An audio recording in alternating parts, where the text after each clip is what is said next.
Simon Riestra, kiitos sinne, niin kertoi mulle vitsin, jonka mä kerron nyt teille. Jos joku on kuullut tänään, niin olkoon siitä onnellinen. Mutta ensimmäistä kertaa kuulette tämän vitsin minun suustani. No niin. 2 henkiolentoa, eli niin kuin Väinämöinen ja Jumala, keskustelivat keskenään. Olivat molemmat aika lopen kyllästyneitä toimettomuuteensa. Miettivät siinä, että mitä hän tehtäisi. Väinämöinen ehdotti, että hei, mennään kuuhun.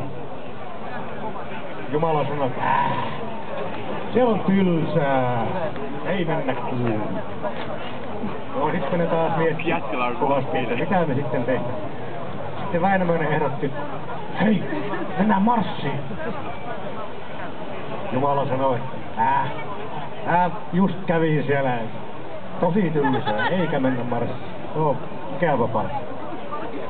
Okei, taas miettimään sitten, pitkä tovi siinä ja sitten Väinämöinen ehdottaa, että hei, mennään maapallolle.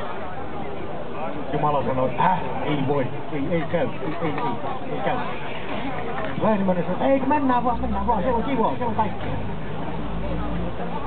Jumala sanoi, ei pysty, ei käy.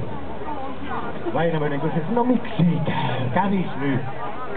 Jumala sanoi, mä 2000 vuotta sitten kävin siellä ja tutustuin yhteen juutalaistyttöön ja se etsii mua siellä vielä.